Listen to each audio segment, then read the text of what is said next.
sampai tutup usiaku, sampai ujung akhir hidupku,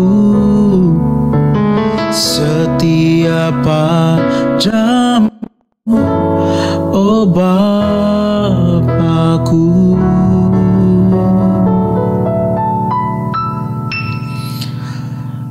Teman-teman, saya memiliki kerinduan untuk mengajak semua anak muda bisa memuji menyembah Tuhan. Karena itu saya mengundang teman-teman semua, rekan-rekan Warriors, untuk hadir di acara The Warrior Project dengan tema An Evening of Promises pada tanggal 22 Juli jam 5 sore di Mall Arta Gading lantai 5. Jangan lewatkan kesempatan ini teman-teman. Yuk kita memuji menyembah Tuhan bersama-sama. See you and God bless.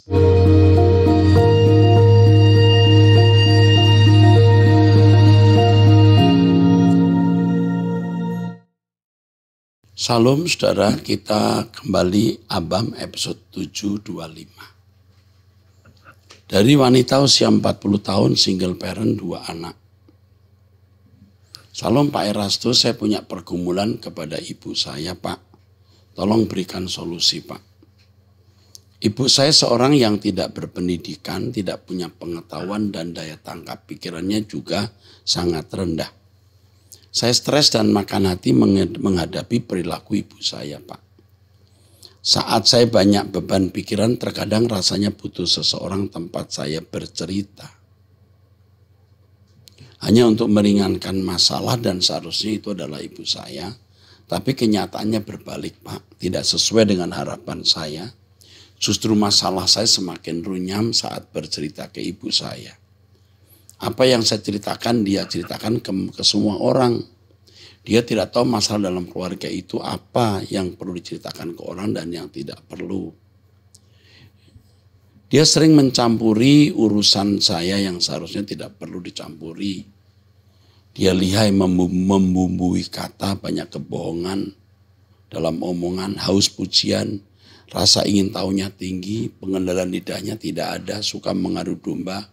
Dan itu bertentangan dengan karakter saya yang apa adanya dalam bicara Pak. Saya suka kejujuran dan tidak suka membumbui kata-kata.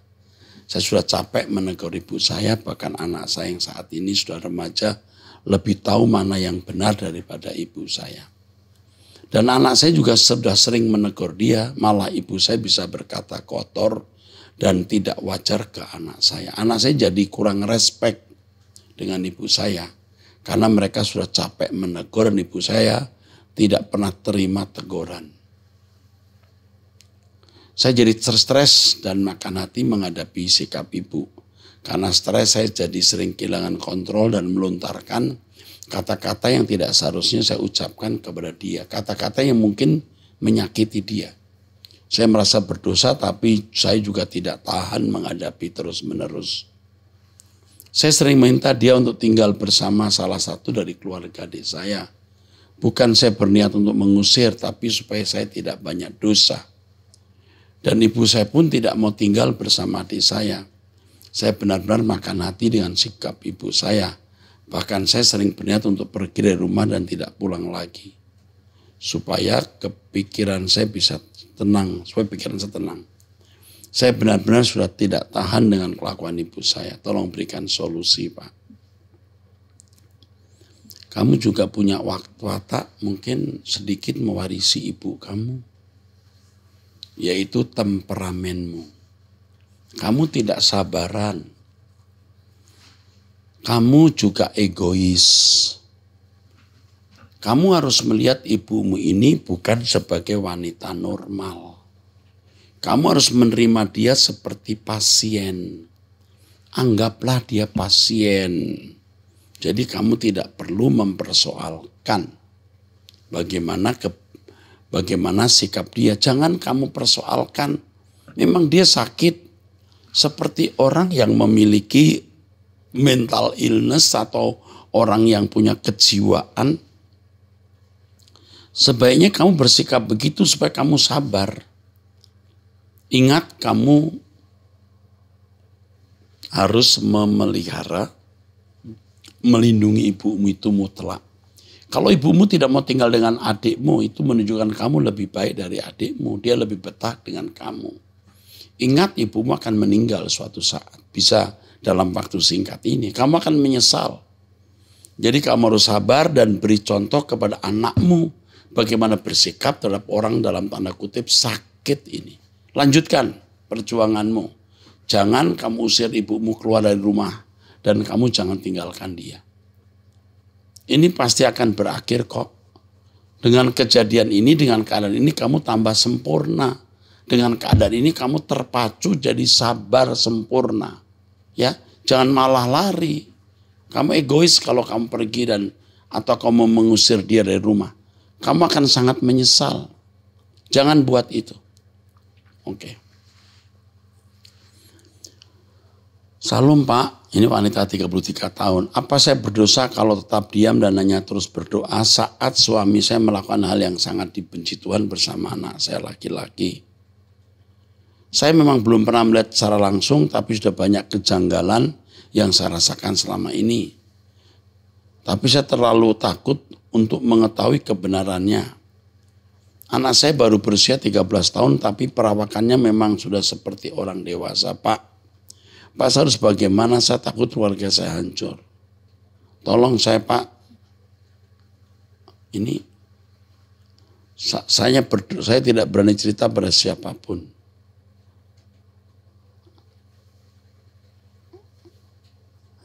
Suami saya melakukan hal yang dibenci Tuhan bersama anak saya. Apa itu? Nggak ada di sini. Jadi nanti akan di ini aja, di konseling. Apa yang dilakukan kita nggak tahu. Ya, saya hanya menduga-duga, tapi saya nggak mau mengucapkan, tapi nanti dilayani pribadi. Pria usia 33 tahun. Saya mau bertanya, bolehkah orang Kristen mengkursuskan anaknya bela diri dengan tujuan bela diri, olahraga, dan melatih motorik? Saya dulu pernah belajar silat. Dan itu membuat kita menjadi sombong, punya keberanian dengan siapapun, tidak mau mengalah, dan itu negatif sekali.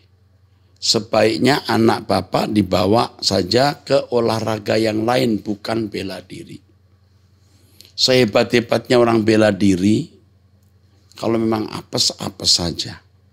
Waktu saya muda, saya ingat satu berita, satu cerita. Seorang ahli bela diri dari Jepang naik beca di Senen, kalau pasar Senen kalau tidak salah. Itu saya masih muda sekali. Saya udah di Jakarta ya. Dia ditusuk oleh preman. Dia padahal jago juara bela diri. Mati juga. Itu memberikan saya inspirasi. Akhirnya hanya Tuhan yang bisa tolong kita. Saran saya jangan. Nanti malah buat anak bapak sok jagoan, tidak bisa mengendalikan emosi. Lebih baik kita mengalah dan mengalah saja, aman. Mengalah itu aman dan mengalah itu menang.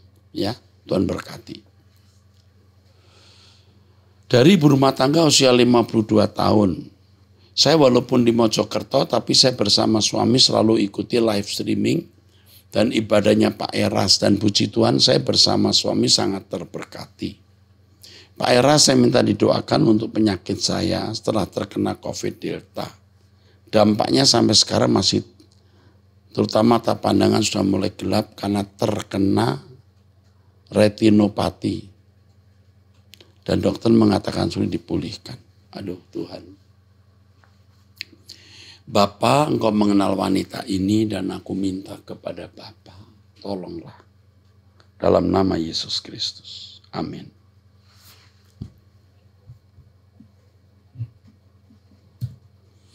Janda usia 48 tahun cerai mati. Sidoarjo, Jawa Timur. Salam, saya berterima kasih atas tanggapan Bapak di ABAM sebelumnya. Namun posisi saya saat ini tinggal di Jawa Timur, Pak, tepatnya Sidoarjo, sehingga tidak memungkinkan untuk datang ke MAG. Janda usia 48 tahun cerai mati ya. Oke, sebentar ini panjang ya. Nanti ini dilayani pribadi saja nak. Ya. Ini masalah pribadi.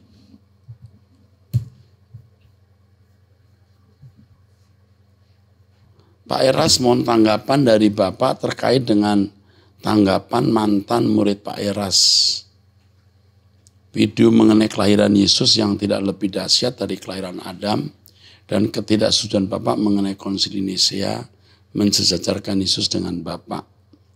Tanggapan atas video ini sedikit meluruskan perkataan pendeta Erastus yang makin kesini makin berbeda dengan dogmatika dasar common faith Kristen.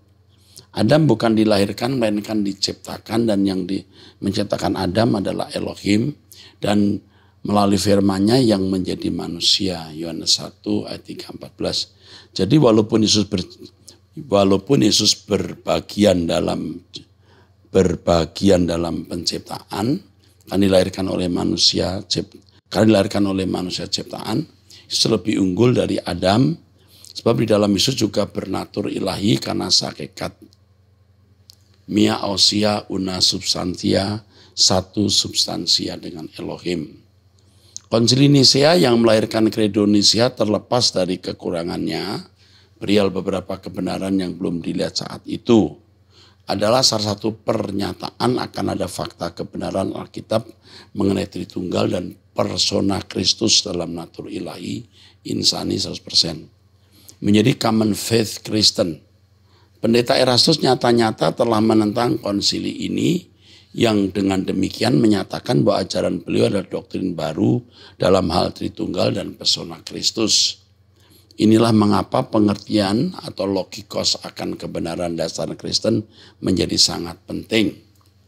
Sebab di akhir zaman ini akan ada banyak penyesatan yang akan mempengaruhi dan menggoyahkan iman kita. Tuhan memberkati. Penanya juga mendapatkan surat pernyataan sikap dari STT dan tanggapan yang dibuat oleh salah seorang pendeta. Oke. Yang pertama, Adam tidak dilahirkan tapi diciptakan. Benar juga, ya, bukan salah. Tapi ingat bahwa kalau hanya tanah liat tanpa hembusan nafas Allah, tanah liat tidak akan menjadi makhluk hidup. Ada nismat kayim ya, yang dihembuskan oleh Allah di dalam tanah liat yang dibentuk oleh Elohim Yahweh ini. Jadi kalau dikatakan Adam dilahirkan oleh Allah mestinya juga tidak masalah. Tapi kalau berkeberatan ya tidak apa-apa. Ya. Lalu mengenai bernatur ilahi karena hakikat, ini perlu saya jelaskan panjang lebar tentunya di seluruh penjelasan saya mengenai monoteisme yang tidak bisa saya jawab atau saya sanggah di beberapa pertemuan di abam ini ya. Termasuk natur 100% Allah, 100% manusia ya. Ini nanti akan saya jelaskan dan saya minta diikuti.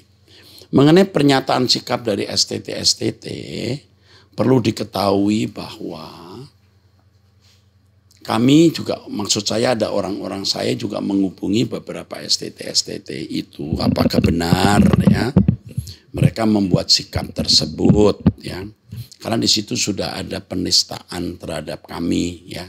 Malah ada yang berkata GSKI ditutup saja, STTE ditutup saja. Itu ranah dikti. Yang bisa nutup kami itu ranah dikti kalau kami melanggar undang-undang pendidikan. Kalau tafsiran tidak bisa membuat sekolah kami ditutup.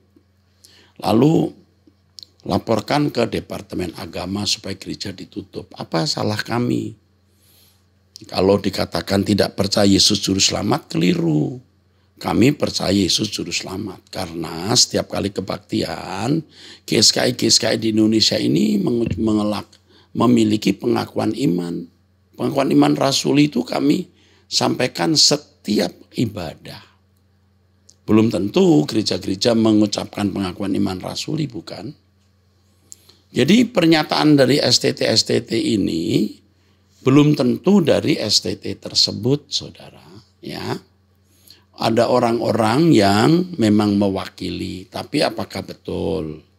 Nah, kalau penistaan yang dilakukan tersebut, kemudian kami harus selesaikan secara hukum, apakah STT-STT itu bertanggung jawab? Sebab kalau sudah sampai tingkat mau menutup gereja dan menutup STT, itu penistaan. Dan seakan-akan kami ini orang yang sudah melanggar hukum.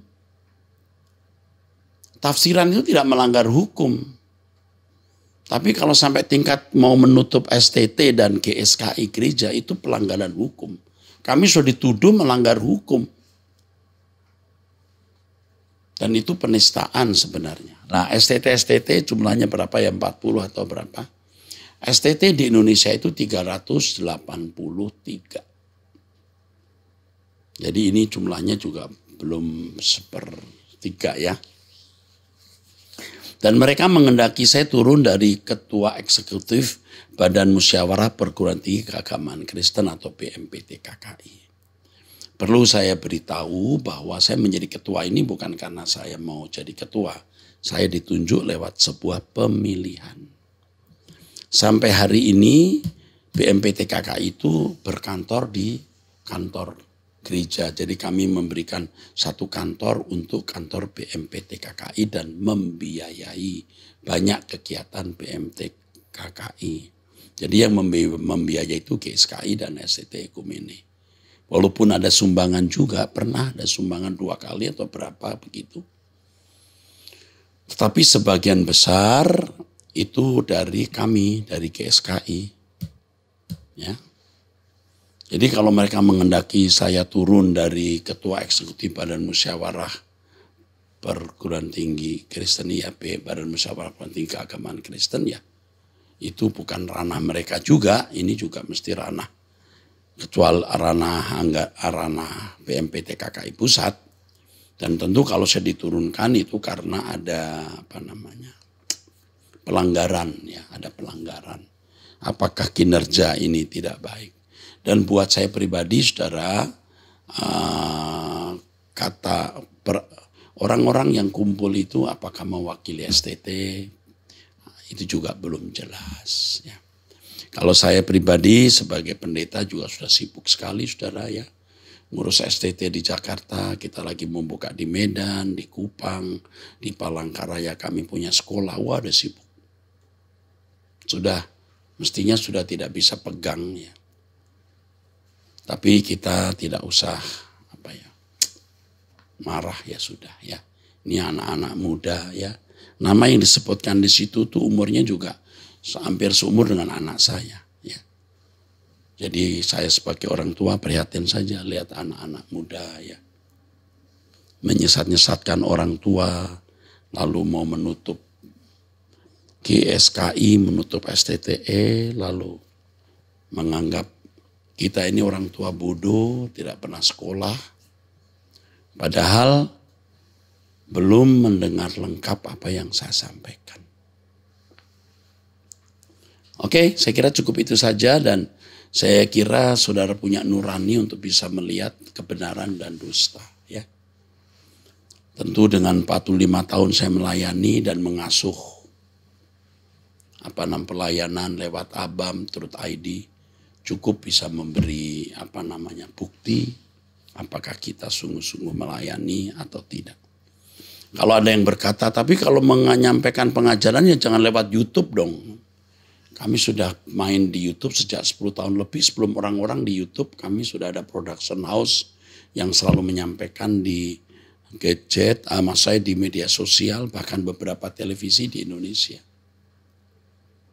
Oke, saya kira cukup itu. Oke, sekarang saya teruskan dari pria usia 49 tahun. Salum, kenapa orang jahat umumnya lebih panjang dibandingkan orang baik?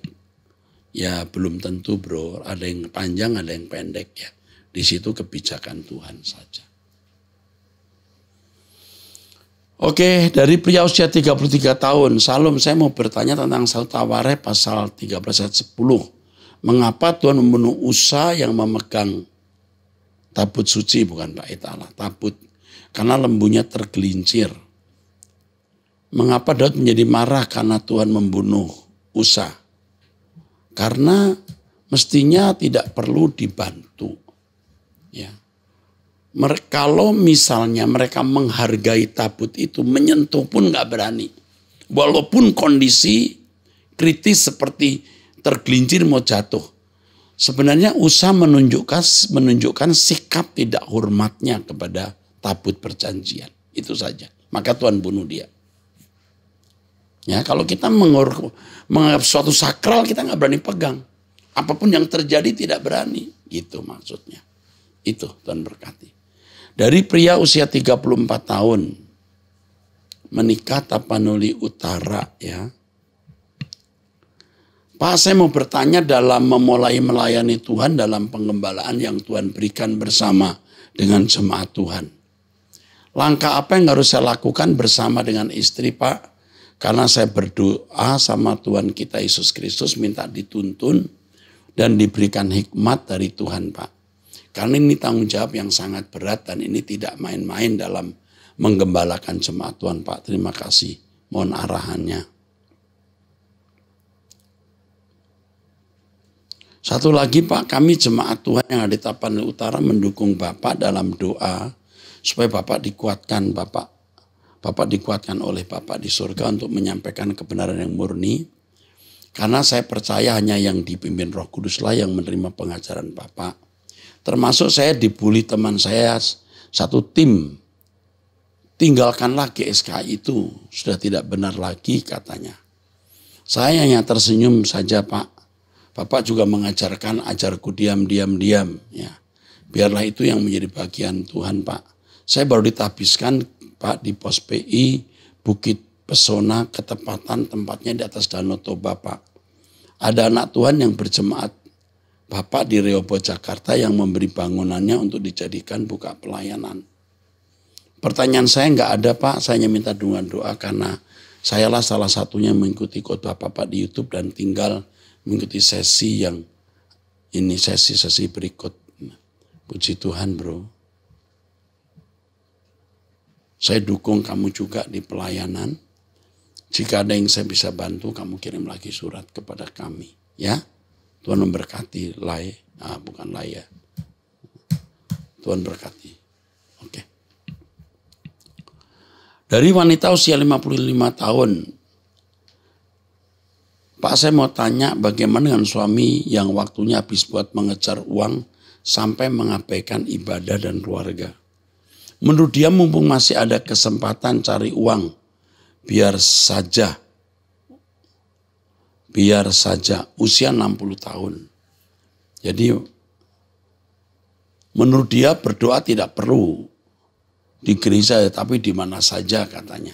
Tidak penting menghadiri ibadah di gereja, cukup berdoa saja dalam hati. Tidak penting juga memuji atau bernyanyi untuk Tuhan. Suami saya dulu seorang muslim tapi sebelum menikah dengan saya, dia bersedia menjadi Kristen tanpa paksaan. Cuman saja dalam keseharian dia seperti menutupi kekristenannya, apalagi jika bertemu dengan teman-teman lamanya. Bahkan saat teman-teman lamanya mau berkunjung ke rumah kami, gambar perjamuan kudus, salib dan lain-lain semua dia suruh sembunyikan.